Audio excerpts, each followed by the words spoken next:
Ауыл аймақтардағы өнерлі жастардың қабілетін шыңдап, патриоттық тәрбие беру арқылы өнердің түрлі жанрлары бойынша терең білім беріп, мәдениетіміздің өркендеуіне үлес қосуды мақсат еткен Батырбек Өтеп атындағы өнер мамандандырылған мектеп-интернаты алғашында 2000 жылы ұлттық қолданбалы өнер көркем сурет мектеп-интернаты болып өз жұмысын бастаған.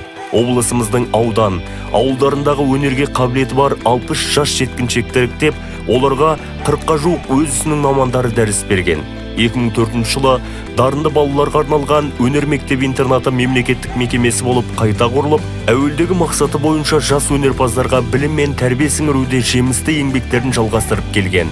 Осы уақыттар аралығында мектеп-интернатты ақын сазгер Әбдіхалық Әбдірайымұлы басқарып, талай өнер қарлығаштарының қанаттарының қатаюына септігін тигізген.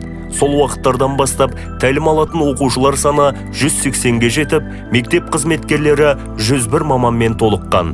2007 жылы мектеп басшылығына белгілі айтыскер ақын, осы уақытқа дейін бүлдіршіндерге поэзия мен айтыс өнері бойынша дәріс беріп келген Есжанова Маржан Бекежанқызы келді.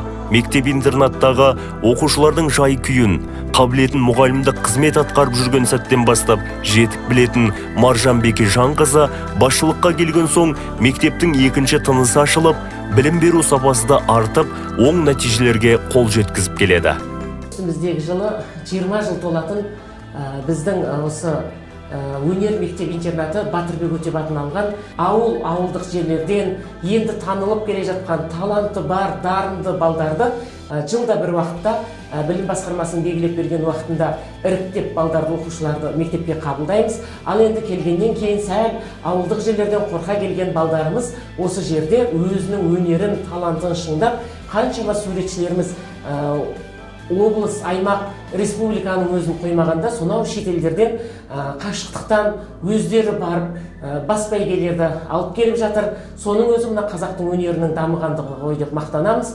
Ал енді музыкалық бағыттағы біздің балдардың өнері, дәстүрлі әнге деген, қазіргі эстрадаға деген әуендердің барлығын меңгерген, жетік барлығы мықты. Қай-қайсысы болса да кез келген додаға ұялмай қоса беруге болатын ұлдар.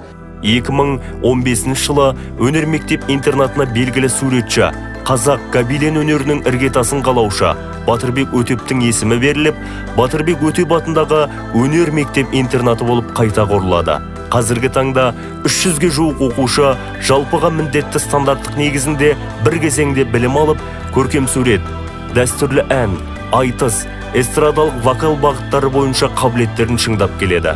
Мектеп қабырғасында оқушылар еркін білім алып, бойындағы дарындарын ұштау үшін барлық жағдайлар жасалған. Арнайы жатақхана, қажетті оқулықтармен қамтамасыз етілген кітапхана, бос уақыттарын тиімді пайдалану үшін спорт зал соңғы үлгідегі жабдықтармен жасақталған.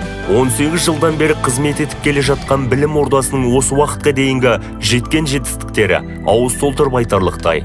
Білім мен өнерді қатар алып жүрген ұстаздарынан тәлім алған оқушылар облыс көлемінде ғана емес, республикалық, халықаралық өнер бәйгелерінде топ жарып келеді. Бүгінгі таңда есімдері елге мәлім айтыскер ақындар Еркебұлан Қайназаров, Нұрлан Есенқұлов, Қажымқан Абзалов, Нұрғали Әнәпия, Нұрлыбек Мейірмановтар түрлі аламан айтыстарда бәйгенің алдынан көрінсе, Тұрғынәлі Дәуітов, Ғабит Шырымбеков, Алтыбаев Қуаныш сынды әншілер сахнаның серілеріне айналып, Мұқағали Кенжетайұлы, Бауыржан Әліғожа сияқты жас ақындар жыр мүшайраларының жеңімпаздары атанды. Өнер ошағында қанаты қатайып, бұл күнде айтыс өнерінің аламан қыздырып жүрген мектеп түлектерінің бірі Нұрлан Есенқұлов. Жақсының жақсылығын айт нұр тассын дейді, ұшқан ұяңды ұмытпа деген. Сондықтан біз ұшқан ұямызды әрқашанда айтып жүреміз. Әр өңірдің өзіндік мектебі болады. Мысалы, Жетісу мектебі, Сыр мектебі деген секілді. Ал енді осы оңтүстіктегі мектепті Батырбек Өтеп атындағы Өнер Мектебі-интернаты қалыптастырған сияқты болып көрінеді осы күнде. Неге десеңіздер, термешілер де, ақындар да, жыршылар да, әншілер де барлығы осы өнер мектебінен қанат қағып жүр. Оны мақтанышпен айта аламыз. Бізден кейін де қанша жігіттер қанат қағып шығып жатыр, жарқырап шығып жатыр, орын жүлде алып жатыр.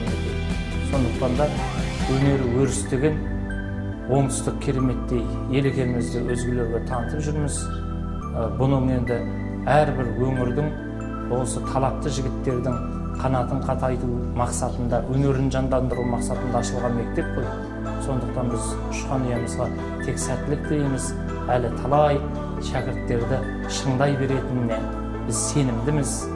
Өнер мектеп интернатына 6-шы сыныбында келіп, сондағы ұстаздарының өлең жазудан қыр-сыры мен поэзияның тұңғиық әлеміне енуді үйренген Мұқағали Кенжетайұлы да бұл күнде жыр додасының шаң жұқтырмас жүйріктердің біріне айналды. Бүгінгі таңда көркем суретте болсын, мынау ақиқатты айтып жүрген айтыскер ақындардың арасында болсын, жалпы өңірдің руханиятының шамшырағын жағып жүрген қыз жігіттерінің басым көпшілігі дәл осы өнер мектебінен тәлім алған. Өнер мектебі дәл осы бағытынан таймай үлкен қолдауға ие болып қызметін жалғастыра берсе, біздің Түркістан облысының, Шымкент қаласының мәдениеті, әдебиеті, жалпы руханияты бұдан ары қарай үлкен биік белестерге жетіп өрлей береді деген сенімім мол. Биылғы жылда мектеп оқушылары түрлі өнер бәйгелерінің мәресінен төбе көрсетіп, жүлдемен оралды. Атап айтқанда, елбасының болашаққа бағдар рухани жаңғыру бағдарламалық мақаласы аясында өткен Атамекен республикалық балалар мен жасөспірімдер арасындағы патриоттық әндер байқауында 8 оқушы түрлі жанрлар бойынша жеңімпаз атанса, Павлодар қаласында Қазақстан Республикасы Білім және Ғылым министрлігінің қолдауымен өткен Алтын қазына көркем және сәндік қолданбалы өнер бойынша шығармалардың республикалық байқауында мектеп оқушылары жүлделі орындарды қанжығасына байлап, Түркістан облысының абыройын асқақтатты. Шалғай елді мекендер мен ауыл аймақтарды аралап, ондағы көрінбей жатқан таланттарды тауып, қабілеттерін шыңдап, түрлі бағытта тәлім беруде тынбай еңбек етіп келе жатқан мектеп-интернат ұжымына шығармашылық табыстар, толағай жеңістер тілейміз.